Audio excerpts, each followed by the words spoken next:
Hello, welcome back to another episode of Test and Tune. Now, I have just yesterday received my Xhorse Condor Dolphin XP-005L.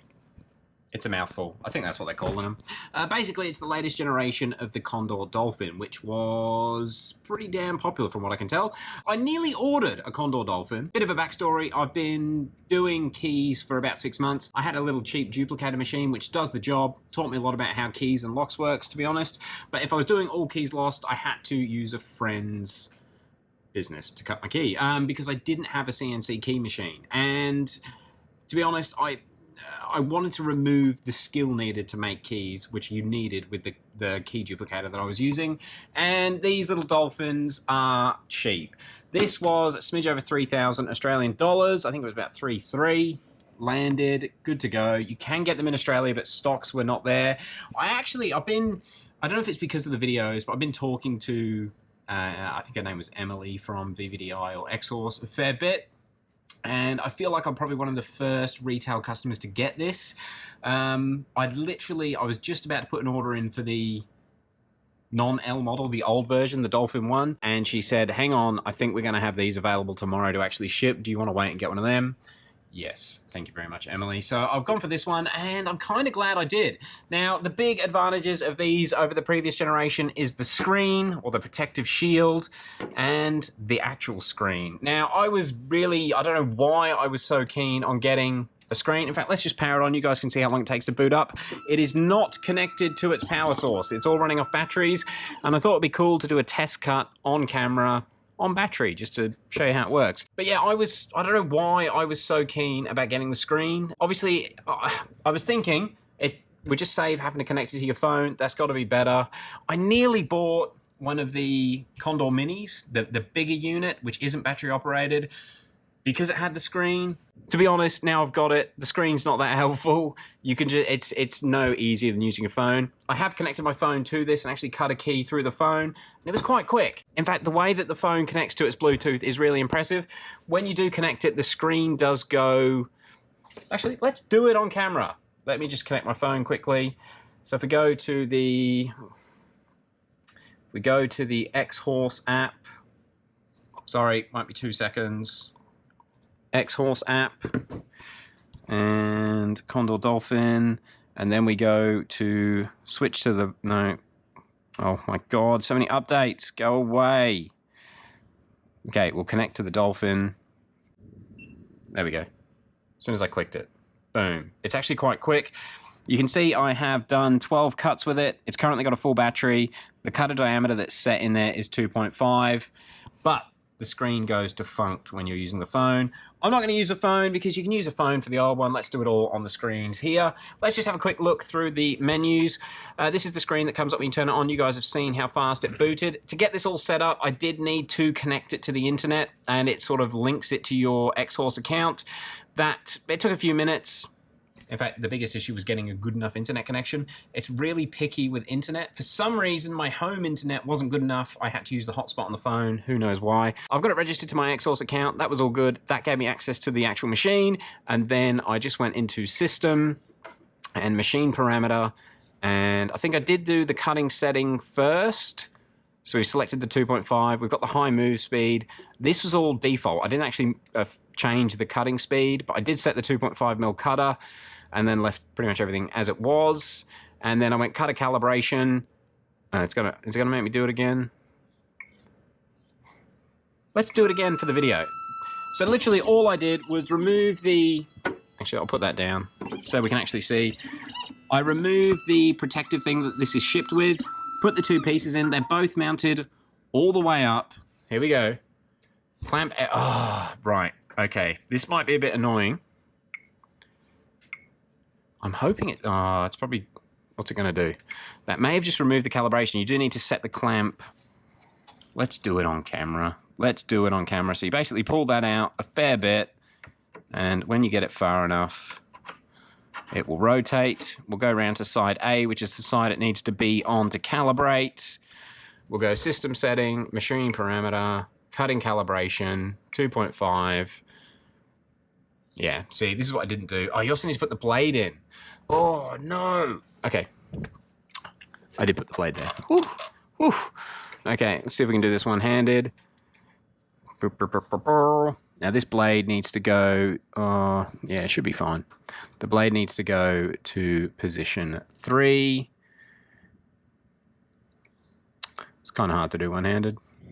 Position 3, there we go. Okay, start cutting calibration. So that's going to go through and do that. I might regret doing this on camera, we'll see how it goes, but you guys can see the process. It goes through, it checks the clamp position, it checks the key blank position, and then it does actually do a test cut. But thoughts on the machine so far? It only took a few minutes to actually set up, like under 10 minutes to get it set up. You did have to, or I had to download its database. Again, that was another thing that required... Oh, we'll shut that. Oh my God. Filming adds some fun to it all. Can we see that cutting there? Now, I did have to connect it to my iPhone to get the database to download. I'm just watching this. I'm pretty sure that's all it does. That is the cutter calibration complete. Yeah, there we go. Boom. Ah, maybe not complete. It's very, very demanding with the brush, which I think the old model Dolphin was the same. Continue. One thing I will say, the touchscreen is very responsive. No issues with the touchscreen at all. But, I mean, it's sort of like just using your phone, to be honest. And is that going to complete? Yes. Okay, we have calibrated the cutter. That is all you need to do to actually start cutting with the machine. That is all I did yesterday when I opened it out of the box. I've been pretty happy with it. All right, let's get that one out. I'm going to switch the clamp round to the position B, because we're going to do a BMW key. Now, the reason I was saying earlier that I bought this machine was so that I could do all keys lost on BMWs, and I have just made a key this morning with my BIM tool for a BMW. So let's go through and we're going to cut the key based off putting data in. Actually, before we do the key cutting, let's go through the menus quickly. So this is all very similar to the Xhorse app. So if you've already got a Dolphin, you'll be pretty familiar with all the menus that we have up here. If you've got vehicle database, we're doing BMWs, BMW, and we're going to do, the car is actually a 325, I think. We'll just call it an E90, that's fine. So it gives you the 2 bits of information for the keys there. I have had, it seems to me that the older BMW keys use the different cut depth. It's something just to pay attention to if you are doing a HU92, probably relevant for this review. But there is a fair bit of information inside this screen. It all loads very, very quickly. Pretty happy with it, but there's no more information than you get on the Xhorse app. So don't think you're actually getting anything beneficial with this screen over the old Dolphin that you do it all through the phone. Obviously, we can do cut by code. I have done a couple of leashy tests, and it's the same as the app. It works. But let's go cut by code. Actually, this does it a different way. So you want to go down to a HU92, HU92R, and we're going to do that one. Let me get the code up quickly. So this was... Okay, yeah, it has there. So this was a few leashy tests that I've been doing, and it's always fun writing them down, but it was for the X5, which I did actually cut a key on this morning, and I did it this way, but we're just going to put the leashy code in, or the key code. So 2231 3124. So that is it there. So that one, and then you have the key right there. Don't know if the GoPro is going to pick that up. Hopefully it's clear enough. But putting the code in is super quick. It works perfectly. Again, just like the Xhorse app. No complaints there. Now let's get into why I bought this machine. It was for all keys lost. It has a different menu when you do all keys lost, and it allows you to input the manufacturer key codes. So let me bring it up. I'm going to do it all just for the excitement of a video. I have a photo of the BIM tool when I was doing it, and we can see the key code is 1380. So let's put that in. 1380. That is for the BMW. Let's see if it works it out.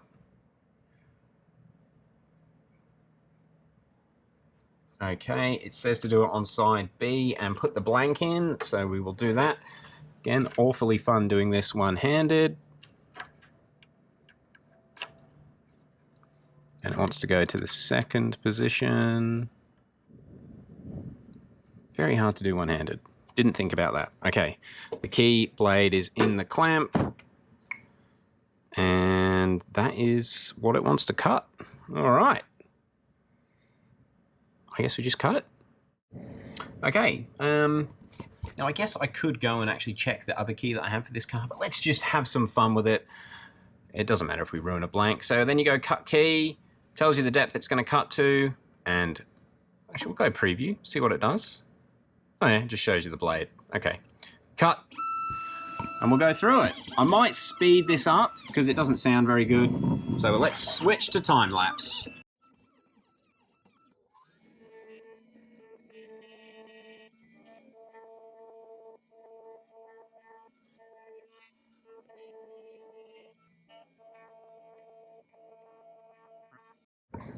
Okay, that took about 2 minutes to cut that one side, and when you do it, you do need to screen down. Actually, one thing that is a bit, I will complain about it, you can hit the screen with the cover.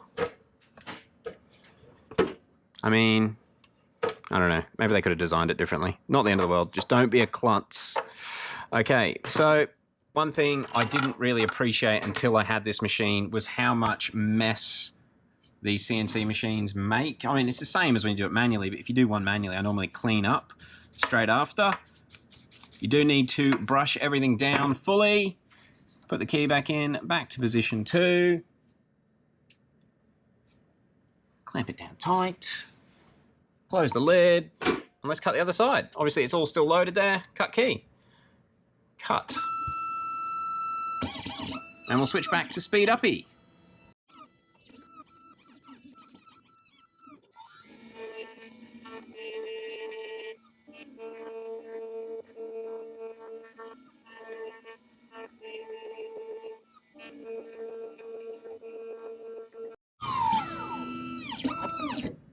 Cool, that one's done. Again, it's about 2 minutes, 20 seconds to do one of these keys, and 30 seconds of that is the calibration that it does before it starts to cut. But pretty happy. That is done. I guess we need to go and just check that it does work in the car, in case I got the key code wrong or anything silly. Obviously, I'd probably pay a bit more attention if it was a bit more serious. Yeah, something I obviously didn't appreciate not having one of the earlier Dolphins that doesn't have the cover. The amount of crap that it catches is really, really impressive. Don't forget, that's one key. I mean, if you're a locksmith, you know how much mess it makes. I was just surprised the cover is worth its weight in gold because that would have gone all over the desk. Just before we go and test the key, hopefully it comes up on the GoPro, but the cuts are sharp. Really impressed with it so far. This is one I did yesterday for an older X5. It works perfectly. Super, super happy with how fast it cuts. Obviously the arm, which comes out the bottom, actually we can put the screen up. So this arm here, which moves, it's bolted somewhere in the back here. It's solid. It is such a well-built piece of kit. I'm actually super impressed with how well it cuts. I wasn't expecting it to cut so cleanly and so accurately. I thought it was going to be just enough, you know, the Chinese way. But I mean, it's quite a lot of money, but it seems to be pretty good. I've got the power brick here. I'm just going to mention that. This is, obviously, it's 240 volt or 110 to 240 volt input, and then it outputs 24 volts. They do have this weird proprietary... I mean, you don't see many appliances with a 4-prong connector, but it is outputting 24 volts. And just so you guys all know, it outputs 24 volts at 6.7 amps max. It's rated to 2 amps at 100 or at 240 volts, but it is basically 160 watt max power supply. So most of your average inverters that you're going to be running in your vans are going to power this absolutely fine. And again, if you're not charging this from dead flat, it's probably not going to be too bad anyway. Let's see if we can... Oh, you can see it there. So we've cut that key, Bluetooth is on and Wi-Fi is on, and we haven't even lost any battery. Pretty impressed with that. This is the first key I've cut on battery. If you've got any questions about the machine that you want me to check out, hit them up in the comments below and I will get back to you. But in the meantime, let's go and see if this key works. I've also just had a thought. We've never actually used the door lock on this car, so hopefully that works, or else this video will be a bit of a waste. But the key, I did spray some lithium grease on it just out of habit. Slides in nicely. Car is locked. Oh, feels mint. We're good. Who would have thought the $3,000 key machine does what it says? Guys, I'm going to end off there. If you've got any questions about the machine, hit me up in the comments below. Shipping time from China was like 7 business days, so not terrible, especially this time of year coming up to Christmas. I can't fault the machine. For someone that's never had a CNC key machine before, it's so easy to use, and it works. I've cut about 4 keys on it. One was a fail, but that was my fault because I put the wrong code in. Lishies are fun. Alright guys, thank you very much. We'll catch you on the next one. Thanks. Hey guys, I'll just like to show you this as well. This is the X5 key. Also silky smooth. That was cut off a Lishi code.